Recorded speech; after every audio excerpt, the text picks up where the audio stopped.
La calle del Mayo Zambada es la última de una serie de golpes que han ido transformando la geografía y la nomenclatura del crimen organizado en el país. Hoy vamos a hacer un recorrido por la historia de esas caídas, de esas muertes. Así lo hemos mostrado y contado en Todo Personal. Del que somos el primer país exportador. Renunció, ¿por qué? Porque no estaba de acuerdo. La magnitud que ha tenido el narcotráfico mexicano. Las confrontaciones, las reacciones.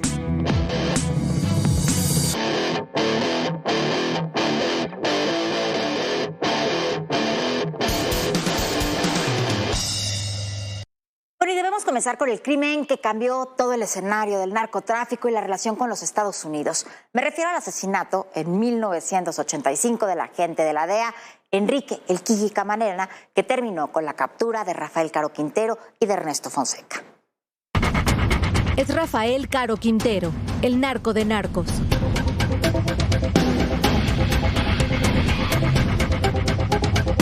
En abril de 2018 fue incluido en la lista de los 10 fugitivos más buscados por el FBI. Lo acusaron de asesinar al agente de la DEA, Enrique Kiki Camarena, y al piloto mexicano Alfredo Zavala en 1985. En abril de ese año lo detuvieron, pero un tribunal federal le otorgó un amparo que lo dejó en libertad en 2013 por violaciones al debido proceso. La madrugada del 9 de agosto de 2013, Rafael Caro Quintero salió caminando de la cárcel de Puente Grande, Jalisco, después de pasar 28 años en prisión. De inmediato, las autoridades estadounidenses iniciaron un nuevo proceso. Lo acusaron de delitos de narcotráfico entre 1980 y 2017, y es que una vez libre, Caro Quintero regresó al negocio del narcotráfico. Su detención en 1985 se derivó del operativo de la DEA para capturar a los responsables de la muerte de uno de sus agentes, Enrique Kiki Camarena, quien en 1980 logró infiltrarse a las entrañas del cártel. Gracias a ello, en noviembre de ese año, 450 soldados destruyeron al mayor plantío de marihuana hasta entonces conocido. Estaba en Chihuahua, en el rancho El Búfalo. Cuando descubrieron la infiltración de Kiki Camarena, policías de Guadalajara lo entregaron al cártel. Después lo torturaron y asesinaron en una finca. El asesinato de Camarena provocó una crisis diplomática entre México y Estados Unidos. La DEA puso en marcha la Operación Leyenda para identificar a los asesinos de su agente. Una unidad especial viajó a México y pronto identificaron a Félix Gallardo, Ernesto Fonseca y a Caro Quintero como los principales responsables del asesinato de Enrique Kiki Camarena. El viernes 15 de julio de 2022, el narco de narcos fue recapturado por fuerzas federales. Estaba oculto entre matorrales del poblado de San Simón, municipio de Choix, en Sinaloa. Están pidiendo los gringos, en cuanto termine el juicio aquí en México, quieren extraditarte a Estados Unidos. ¿Qué más no querrán? Pues yo también quisiera muchas cosas, pero no se puede. 3 años han pasado de su recaptura y hoy enfrenta a la justicia en Estados Unidos luego de que en febrero pasado el gobierno mexicano lo entregó. El pasado miércoles 25 de junio compareció por tercera ocasión ante la Corte del Distrito Este de Brooklyn, Nueva York. El Departamento de Justicia de Estados Unidos mantiene su decisión de buscar la pena de muerte por narcotráfico, uso ilegal de armas de fuego y el asesinato del agente de la DEA Enrique Kiki Camarena en 1985. Para ADN 40, Fuerza Informativa Azteca. Y cuando comenzaba el gobierno de Carlos Salinas de Gortari, cayó quien era entonces, en esas épocas, el más importante narcotraficante del país, el zar de la cocaína, le decían Miguel Ángel Félix Gallardo. Así fue como cayó Miguel Ángel Félix Gallardo, el jefe de jefes, en 1989 en Guadalajara, Jalisco. Acusado de supervisar la tortura y asesinato del agente de la DEA Enrique Kiki Camarena. Era una figura de las revistas de sociales y un próspero hombre de negocios. En ese momento tenía 43 años y llevaba 47 meses evadiendo a las autoridades, no solo mexicanas, también las estadounidenses. Fue uno de los hombres que marcaron la historia del narcotráfico en los años 80, fundador y líder del Cártel de Guadalajara, junto a Ernesto Fonseca, Doneto y Rafael Caro Quintero. Miguel Ángel Félix Gallardo estructuró una vasta red que facilitó la distribución de drogas por todo Estados Unidos. Principalmente traficó marihuana y cocaína, así como armas. Conoció las entrañas del poder e inició su relación con el crimen organizado como agente de la Policía Judicial Federal, mientras que el Cártel de Guadalajara se convirtió en el primero que mantuvo una sociedad con el Cártel de Medellín, de Pablo Escobar. El vínculo entre estos grupos fue parte esencial de la trama llamada Irán-Contras, mediante la cual se detonó de armas a la contra nicaragüense que operaba desde Honduras. A cambio, a los narcos, Estados Unidos les autorizó ingresar cocaína a su territorio desde México. Cumple una condena de 40 años de prisión, de los cuales lleva 35.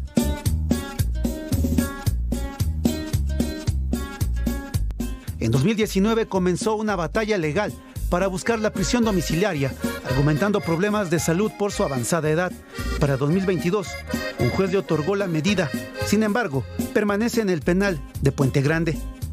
A sus 78 años, se le han diagnosticado 22 enfermedades, entre ellas cáncer de piel, tuberculosis, neumonía, diabetes, sordera parcial en su oído izquierdo y glaucoma en el ojo izquierdo. Hubo en el camino muchas caídas, muchos golpes, pero el más importante en ese sexenio fue la primera captura de Joaquín Guzmán Loera, el Chapo Guzmán, en 1993, después de que los Arellano Félix intentaran asesinarlo en el aeropuerto de Guadalajara, en donde murió el cardenal Posadas Ocampo. El 9 de junio de 1993, Joaquín el Chapo Guzmán fue detenido en Guatemala, junto con 5 cómplices. Esa fue la primera captura de quien es considerado uno de los narcotraficantes con mayor influencia en México y en el mundo.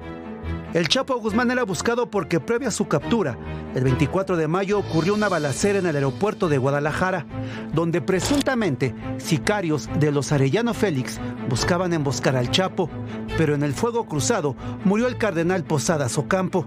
El cártel de Sinaloa que lidera el Chapo mantenía enfrentamientos con el cártel de los Arellano Félix desde finales de los años 80. Según los reportes, el vehículo en el que viajaba el prelado era similar al del Chapo Guzmán.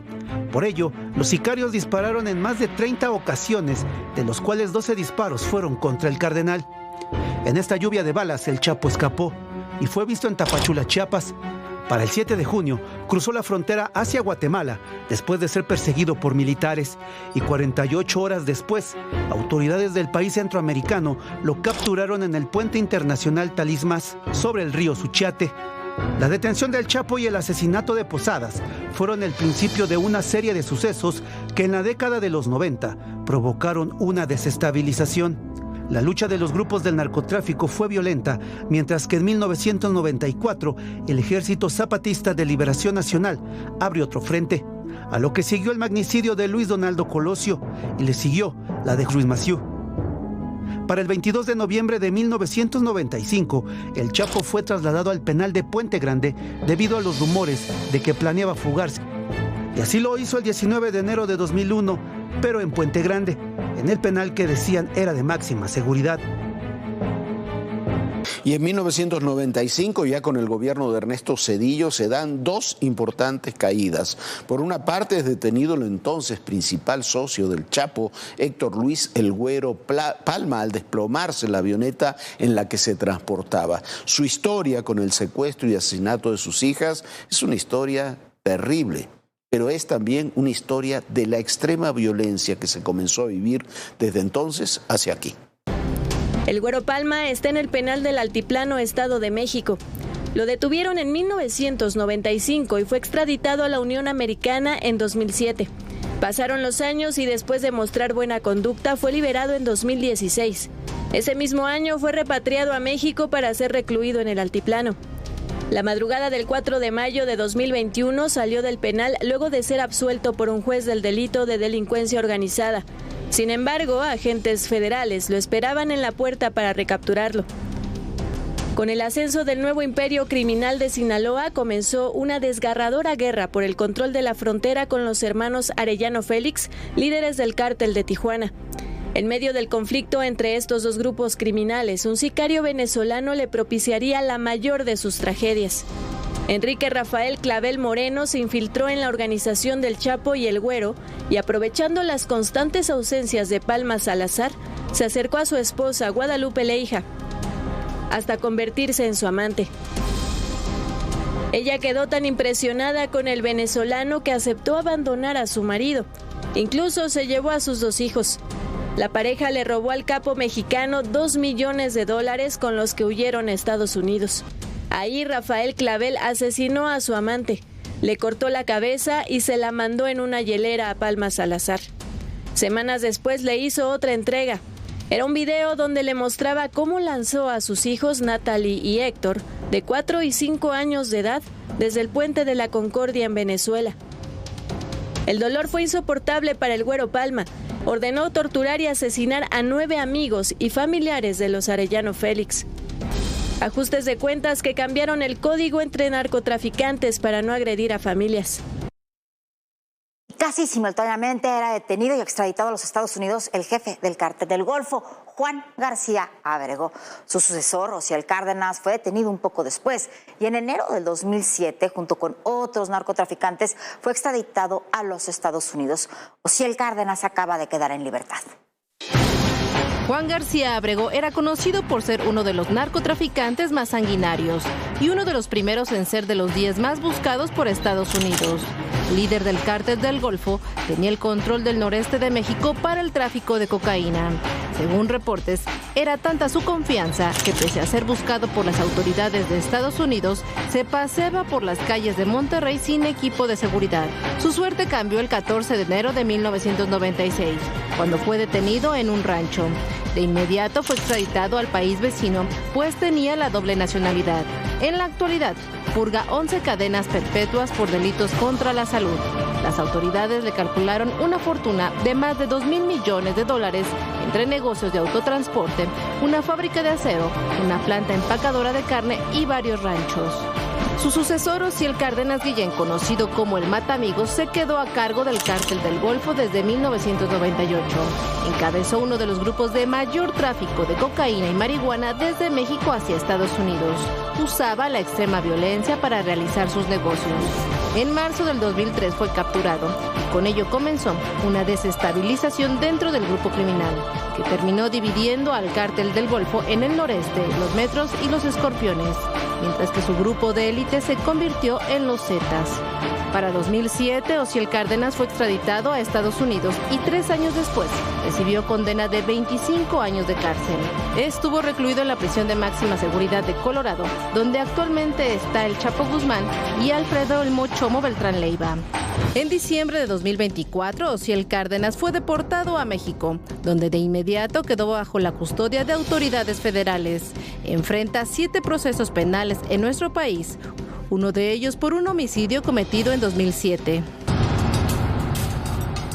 Y 2 años después, en 1997, hay un terremoto en el mundo del narcotráfico. Se da la muerte, en realidad, del asesinato de Amado Carrillo Fuentes, el señor de los cielos, muerto, asesinado, esa es la verdad, en una operación de cirugía estética en la Ciudad de México. Su muerte fue declarada a las 6 de la mañana del 4 de julio de 1997. Había acudido al Hospital Santa Mónica, ubicado en Polanco. Se identificó con el nombre de Antonio Flores Montes para someterse a varias intervenciones quirúrgicas a cargo de un reconocido médico colombiano de nombre Ricardo Reyes. El doctor sabía que se trataba en realidad de Amado Carrillo Fuentes. La PGR informó de su muerte el 7 de julio. La información fue avalada por la DEA, aún sin ver el cadáver. Un domingo de noviembre de 1997, en la carretera que va de la Ciudad de México al puerto turístico de Acapulco, aparecieron abandonados 3 tambos que llamaron la atención de los policías federales de caminos. Las víctimas eran 3 hombres altos con huellas de tortura que las autoridades identificaron como Jaime Godoy, Carlos Ávila y Ricardo Reyes. El primero era otorrinolaringólogo y los otros 2, cirujanos plásticos. Todos habían sido parte del equipo que el 4 de julio de ese mismo año habían sometido al narcotraficante Amado Carrillo a una reconstrucción facial y una liposucción. Carrillo Fuentes estaba involucrado en 26 investigaciones en Estados Unidos y en México había 2 órdenes de aprehensión en su contra por delitos contra la salud. Tras la muerte de Amado Carrillo, la DEA y la revista Forbes le calcularon una fortuna que rondaba los $25,000 millones en negocios y propiedades, acumulados en 17 años de carrera como narcotraficante. Y las repercusiones de la muerte de Amado Carrillo son enormes y después de unos años de reorganización comienzan durísimas disputas y violencia entre los grupos criminales, sobre todo entre el cártel de Sinaloa y el cártel de los Arellano Félix. Los Arellano pierden esa guerra cuando en 2002 matan a Ramón y semanas después detienen a Benjamín Arellano Félix. Tras la captura de los líderes del cártel de Guadalajara, nacieron varios grupos de los subalternos del jefe de jefes, Miguel Ángel Félix Gallardo. Entre ellos el cártel de Tijuana, encabezado por los hermanos Arellano Félix, y el cártel de Sinaloa, fundado por Joaquín El Chapo Guzmán, Ismael El Mayo Zambada y Juan José Esparragosa El Azul. No obstante, las diferencias entre los sinaloenses y tijuanenses venían de tiempo atrás. Tras la captura de Félix Gallardo, las divisiones fueron más evidentes. Los Arellano Félix asestaron varios golpes contra los del cártel de Sinaloa, como en 1992 en la discoteca Cristín de Puerto Vallarta. Alrededor de 50 sicarios atacaron a Francisco Javier y Ramón Arellano Félix. 6 personas murieron, pero los hermanos lograron escapar. El 24 de mayo de 1993, los Arellano Félix buscaban asesinar a Guzmán Loera en el aeropuerto de Guadalajara. El cardenal Juan Jesús Posadas Ocampo murió presuntamente confundido con el Chapo. Tras el magnicidio, el gobierno federal comenzó una cacería contra Joaquín Guzmán que concluyó con su captura en Guatemala en 1993. Desde la cárcel, el Chapo preparó su venganza. En 2001 escapó de Puente Grande, Jalisco, y a partir de ese momento, uno a uno, los hermanos Arellano Félix fueron neutralizados. En febrero de 2002, Ramón Arellano Félix fue asesinado en Mazatlán, Sinaloa. Semanas después, a Benjamín Arellano Félix lo detuvieron y en agosto de 2006, Francisco Javier Arellano Félix fue capturado. Ya en diciembre del 2009, en un durísimo enfrentamiento en Cuernavaca, muere uno de los principales narcotraficantes y principales generadores de violencia en el país, Arturo Beltrán Leiva. Ahí estuvimos, unas horas después de ese virtual combate que se dio en pleno centro de Cuernavaca. El 16 de diciembre del 2009 fue abatido uno de los narcotraficantes de mayor relevancia, Arturo Beltrán Leiva, el hermano con mayor poder dentro del cártel familiar. También conocido como el Barbas, sus últimas horas las pasó atrincherado en un departamento residencial en Cuernavaca, Morelos. Además de él, otros 3 sicarios fueron abatidos y uno más optó por suicidarse antes de ser atrapado, según la versión oficial. Y en este lugar, Viviana, es donde falleció el último de los sicarios. Ya después, cuando habían fallecido Beltrán Leiva y su equipo de custodia, es el que se quedó sin parque y se arrojó desde aquella ventana a este lugar. Los Beltrán Leiva tenían en su poder el Ciudad de México, Morelos y Acapulco. A partir de 2008, los Beltrán comenzaron una fuerte disputa con el cártel de Sinaloa. Días antes del operativo, tanto Arturo Beltrán como Edgar Valdés Villarreal, la Barbie, lograron escapar de un primer operativo en Morelos. Desde que Arturo Beltrán Leiva fue abatido por elementos de la Marina, comenzó una inestabilidad que hoy afecta a los habitantes de Morelos y Guerrero, debido a que varios grupos criminales buscan controlar esta zona de la fabricación y tráfico de drogas y armas. También antes de que concluyera el sexenio de Felipe Calderón, son desarticulados los Zetas. En el 2012 mataron a Heriberto Lascano, el Lasca, jefe de los Zetas, y años después fue detenido su sucesor, el Z40, Miguel Ángel Treviño. A finales de 1997, el teniente Arturo Guzmán de Sena, de 21 años, y quien era parte del Grupo Aeromóvil de Fuerzas Especiales del Ejército, fue enviado a Tamaulipas para detener a Osiel Cárdenas, el líder del Cártel del Golfo. Pronto comenzó a recibir sobornos del capo, lo que hizo dejar la milicia para crear su propio cuerpo de élite al servicio de Osiel Cárdenas. Se llamaron los Zetas. Guzmán de Sena reclutó a más militares, 40, entre ellos Heriberto Lascano, quien también integraba a los Gafe y los hermanos Treviño Morales. En noviembre de 2001, el exsubteniente Alejandro Lucio Morales, el Z2, fue detenido y meses después se convirtió en testigo protegido. En noviembre de 2002, el exteniente Arturo Guzmán, el Z1, murió abatido en Matamoros, y el Z3, Heriberto Lascano, conocido como el Lasca o el Verdugo, asumió el liderazgo de los Zetas. Con la caída de Ociel Cárdenas en marzo de 2003, los Zetas marcaron distancia con los del Golfo y comenzó una guerra atroz por las plazas. Sabe que en septiembre de 2011 se comenzó a desmoronar a los Zetas. En esa fecha aparecieron 35 cuerpos en un camión de redilas debajo de un puente de Boca del río Veracruz. Y días después aparecieron videos donde se daban a conocer los matacetas, creados por Eric Valencia Salazar, el 85, fundador del cártel Jalisco Nueva Generación. Meses después vino el golpe importante a los Zetas. En octubre de 2012 fue abatido por marinos el Z3, Heriberto Lascano. Los hermanos Treviño Morales hicieron del control del cártel y José María Guízar obtuvo mayor poder criminal en el sureste del país. Pronto vendrían las detenciones, primero la de Miguel Ángel en julio de 2013 y después la de su hermano Omar en marzo de 2015. Desde esa vez se dijo que los Zetas se dividieron. Hubo en ese periodo muchas más, pero la caída de Joaquín El Chapo Guzmán, que ya había sido detenido en 2 ocasiones y en las 2 se había fugado de penales de alta seguridad, fue la más espectacular. Estamos hablando de enero del 2016.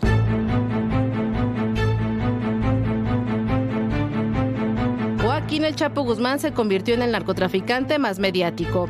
Y no fue para menos. Con 3 capturas y 2 fugas, el ex líder del cártel de Sinaloa hoy cumple cadena perpetua en la cárcel de más seguridad de los Estados Unidos, ubicada en Colorado.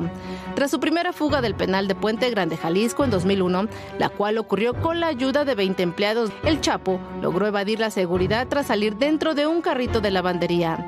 Por más de 13 años lideró al cártel de Sinaloa, oculto en la sierra del llamado Triángulo Dorado. Comenzó su ascenso dentro del negocio ilegal de marihuana, cocaína, heroína y metanfetaminas. Incluso sostuvo encuentros con los actores Sean Penn y Kate del Castillo, lo cual al fin le provocó que su suerte cambiara. El 22 de febrero del 2014 fue detenido por segunda ocasión en el puerto de Mazatlán, Sinaloa, en una operación de la Marina, y de inmediato fue trasladado al penal de máxima seguridad del Altiplano, Estado de México. Pero el 11 de julio de 2015 volvió a escapar. Esta vez utilizó un túnel como los que usaba en la frontera con Estados Unidos para pasar la droga. Con la complicidad de autoridades del penal, en una regadera hizo un hoyo y luego un pasadizo que terminó en una casa en obra negra. Las autoridades federales tardaron 6 meses para recapturarlo, y esta vez no tardó mucho tiempo para ser enviado a los Estados Unidos. Ocurrió en 2017 y 2 años después comenzó el juicio en su contra, en el que fue declarado culpable de 5 delitos.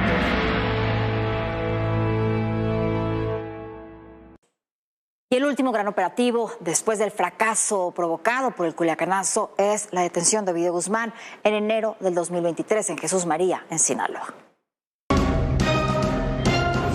La tranquilidad de la sindicatura de Jesús María, Sinaloa, fue perturbada a las 5 de la mañana, hora del centro, y se prolongó durante el resto de la jornada. El ejército utilizó helicópteros y drones artillados para combatir a los integrantes del cártel de Sinaloa, quienes desataron el terror en al menos 50 puntos del estado con la finalidad de evitar la detención de su líder, Ovidio Guzmán López, hijo del Chapo Guzmán. El saldo fue de un elemento de la Guardia Nacional muerto y 27 heridos, entre ellos 3 civiles. Los sicarios intentaron tomar el aeropuerto de Culiacán, pero fue resguardado por elementos del Ejército y la Guardia Nacional. En el penal de Aguaruto hubo un intento de fuga, pero fue frustrado por las autoridades. Las agresiones se extendieron a otros municipios de Culiacán. En medio de estos hechos violentos, un avión de la Fuerza Aérea despegó desde Culiacán rumbo a la capital del país, con Ovidio Guzmán para ser entregado a la Fiscalía General de la República. Cerca de la 1 de la tarde, la detención de Ovidio fue confirmada por el secretario de la Defensa, Luis Crescencio Sandoval, quien indicó que fue un trabajo de inteligencia realizado desde hace 6 meses. Después de las 5 de la tarde, Ovidio Guzmán fue trasladado en helicóptero desde la Fiscalía Especializada en Delincuencia Organizada hacia el penal del Altiplano, Estado de México. Finalmente, Ovidio Guzmán fue extraditado a Estados Unidos el 15 de septiembre de 2023, donde la justicia de ese país formuló 2 acusaciones ante las Cortes Federales de los distritos norte de Illinois y sur de Nueva York. que involucran 11 cargos relacionados con tráfico de drogas y lavado de dinero. Hoy, Ovidio Guzmán junto a su hermano Joaquín buscan un trato con las autoridades estadounidenses. Ambos se declararán culpables para integrarse al programa de testigos protegidos que les permitirá rehacer su vida o buscar una condena menor. A cambio deberán dar información sobre las operaciones y quienes participan con el cártel de Sinaloa, que hasta hace unos años era liderado por su padre. La audiencia de Ovidio y Joaquín está programada para el próximo 9 de julio. Por supuesto, la caída de los capos no acaba con el narcotráfico. Nadie dice que acaba con el narcotráfico, pero desarticula a grupos. Lo que sucede es que hay que tener una estrategia continua. Hemos tenido muchas caídas, hemos tenido estos y muchos otros golpes, pero desde el 1985 hasta ahora no hemos tenido una estrategia que se continuara por lo menos durante 2 sexenios. Y no se puede cambiar de estrategias, de mandos, de personajes, de objetivos cada vez que cambia un gobierno o que cambia un presidente. Y cuando se desarticulan los grupos, tardan tiempo en volver a organizarse y si se los sigues golpeando, pierden el empoderamiento que han ganado durante los muchos años, pero particularmente durante los últimos 6 años, Viviana. Pues hay que ver la historia para poder comprender lo que está sucediendo en este momento. Muchísimas gracias por habernos acompañado. Descanse, sueñe bonito y por supuesto lo esperamos de lunes a viernes aquí en Todo Personal a las 11 de la noche. Bonita noche, Jorge. Muy buenas noches, Viviana, muy buenas noches a todos ustedes y recuerden, el poder y en la política todo, pero absolutamente todo es personal. Gracias.